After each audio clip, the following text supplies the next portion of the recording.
Hello, everybody. Scott Golden here with the Golden Opportunities Coaching YouTube channel, and we're going to have a little bit of fun. Actually, going to see some increase in audio production in May because I've gotten such positive responses and feedback to these audios, as well as some new clients. So, yay! Always good to get new clients from an initiative such as this. But we're going to have a little fun today, at least with this audio. And it's something that I'm really kind of looking forward to, and it's going to be sort of a polarizing topic, and it's how to dummy-proof your dating life. Now, wait a minute. I'm not saying you're stupid, but upon occasion, you and I and everyone else in the world has made a dumb mistake or two when it comes to dating. So what if you could dummy-proof your dating life, right? That'd be really cool, right? Well, here are a list of 6 or 7 common things I see people do that leads to trouble because people communicate differently. And every person communicates differently. Genders certainly communicate differently. A guy speaks a different language than a woman speaks a different language than a guy, and even in same-sex relationships, a dominant male speaks a different language than a submissive male. A dominant female speaks a different language than a submissive female. And so, depending on how you are as an introvert extrovert, depending on your personality style, you're going to communicate differently. And communication, obviously, a key component, if not the key component, in relationships. So, how can we dummy proof our dating life? Some things like the following. Just because you pick up on a person's feelings, maybe you're an empath, maybe you're an intuitive, maybe you just have a sixth sense about people, maybe you've been around enough people, maybe you watch too many crime dramas, maybe you watch too many love stories. But if you pick up on people's feelings without them telling you about it, doesn't mean they're ready to deal with it. So calling them to the carpet about an emotion you think they might be having when they're not bringing it up or when they're not ready to deal with it is a dumb as box of rocks move. Instead, you can kind of, sort of, gently bring up a topic more widely, more globally, and say, hey, I know a person dealing with this challenge. What would you do in this situation? Now, you don't know that they don't know that you're talking about them unless they're really in vibe with you anyway. But if they're in that in vibe with you, the chances are they're going to talk about their emotions and you're not going to have to dig it out of them. So chances are they're going to be more honest because it's an abstract concept. How would you deal with this level of anger? How would you deal with this level of hurt or betrayal? How would you deal with blah blah blah? And all of a sudden, they've got a safe space to have a conversation with you about what they would feel in a situation and actually what they're feeling without feeling the need to defend themselves. Now, some people would say this is, avoidant or submersive or somewhat sneaky. Guess what? It is. But also, assuming a person's emotional state based on cues you're picking up that they're not talking about, guess what? Just as sneaky. So, it doesn't make two wrongs don't make a right. And in an ideal situation, if you're close enough with your partner, you can ask them directly about their feelings. But if you really believe that a person needs to talk about something that they're uncomfortable talking about, giving them a general situation to talk about first gives them almost an emotional permission slip to talk about their own emotions. Attention to detail. Look, people change body language, they change tones of voice, they change how they're standing, how they're sitting, how much affection they want, how little affection they want, what their favorite food is, and all these things.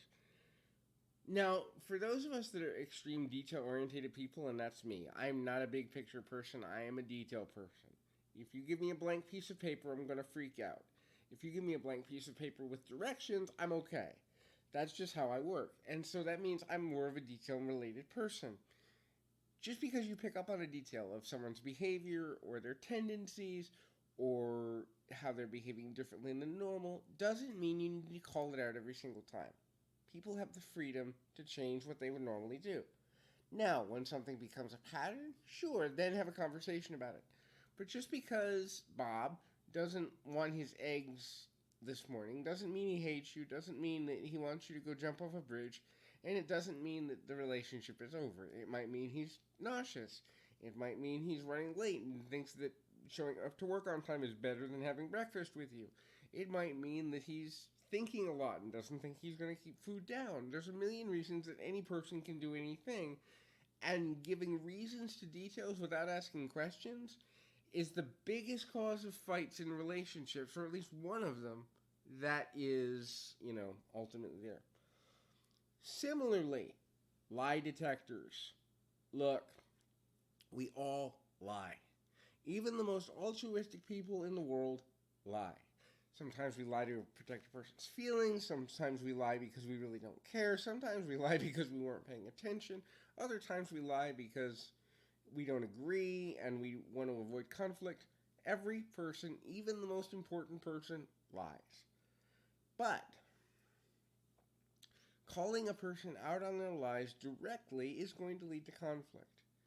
Sometimes saying something as simple as, hey, I know, perfect example. Women are like, did you look at that guy? Or did you look at that girl? I'm sorry. Did you look at that girl? And the guy's in a no-win situation in that conversation. Most men, I won't say all, nobody ever, always or never, but most men are going to look at other women and find them attractive, even if they're in a relationship. That doesn't mean he wants to see her naked immediately. That doesn't mean he's going to leave you. It means his biological tendency is showing, and although it's uncomfortable for you, it also means he's a healthy, alive male. Now, if he acts on the look, that's a problem, unless you're in an open relationship, which, personal aside, I think open relationships and polygamy are going to become more of a thing in the next 50 years. I see it trending that way. Doesn't mean I agree or disagree with it. It's just how I see the world trending. Anyway, just because there's an attraction doesn't mean a person's going to act on it. Just because there's a disagreement doesn't mean they hate you. Just because he didn't respond to your text in 15 minutes doesn't mean he's cheating or wants to talk to somebody else.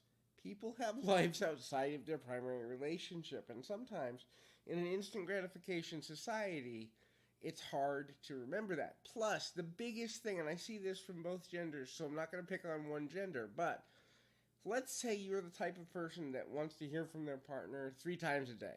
You want to hear from them once in the morning, hey, have a good day. Once at lunch, hey, how is your day? Once before you go to bed, how was your day, right? That's your standard. Do not assume that your partner knows what that standard is unless you've told them. They are not mind readers. That's not their intention. That's not what they were born for. And honestly, it's rather arrogant for you to think that, that they should know without you telling them what your standard is, what that standard actually is. Now, all of us have done it. We all do it. We all think, well, if they really cared, they'd know this. How? We suppose that they're going to, by osmosis, learn our tendencies, behaviors, and preferences. It's a bad habit.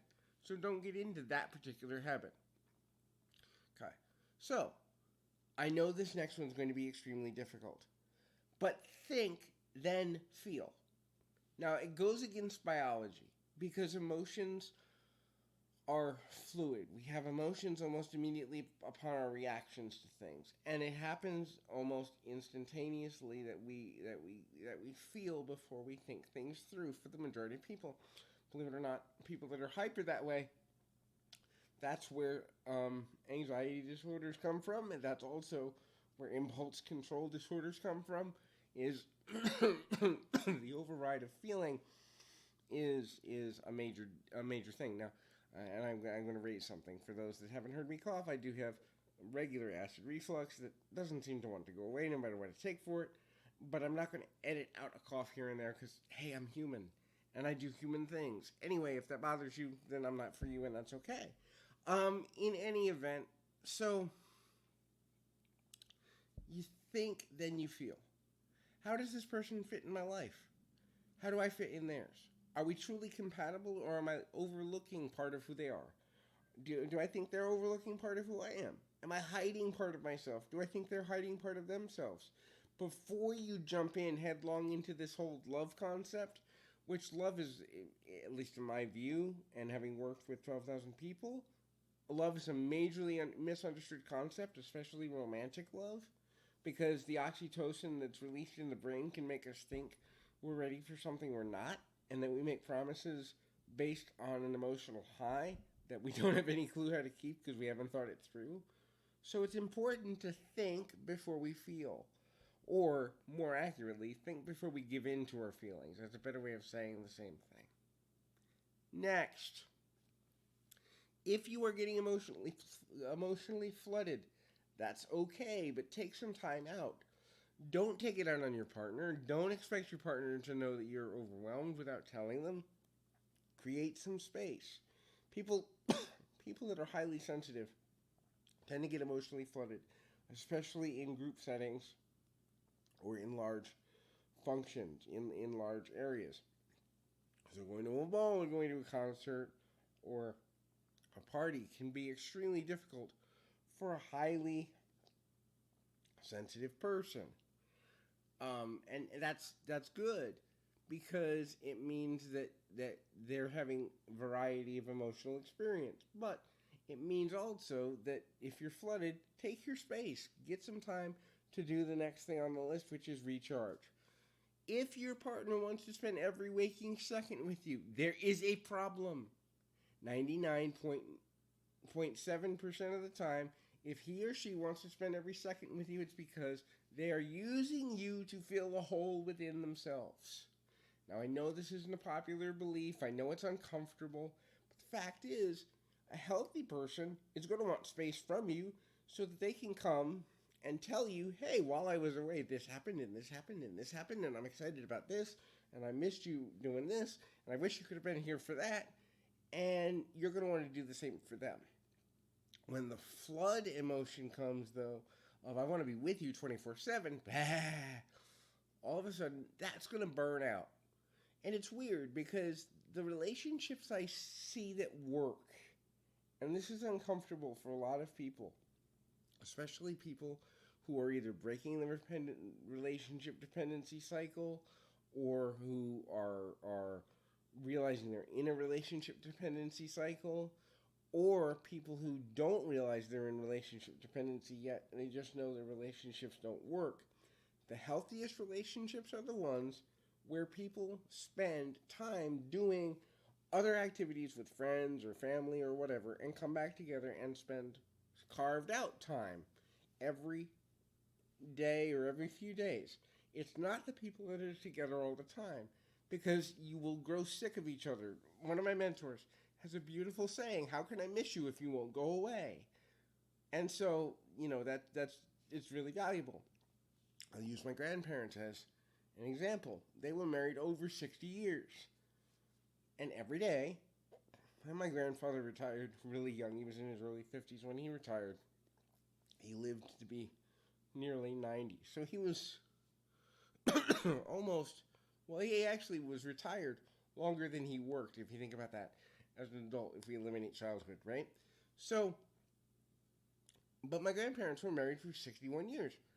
My grandmother never doubted that my grandfather loved her. My grandmother never doubted that her needs would be taken care of, but she also knew that she couldn't spend all day every day with him, and the fact that she didn't drive, that was a possibility. So inevitably, morning would come and they would have breakfast together.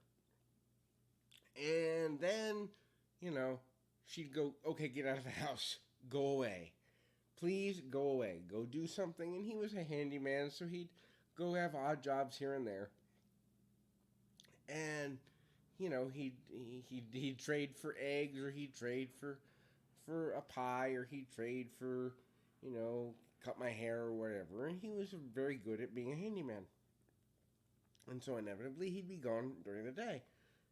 And then when he didn't have handyman work to do, he'd go tinker around in the garage with this or that. And then he'd come back for dinner. And so he'd come for dinner and they'd have dinner together.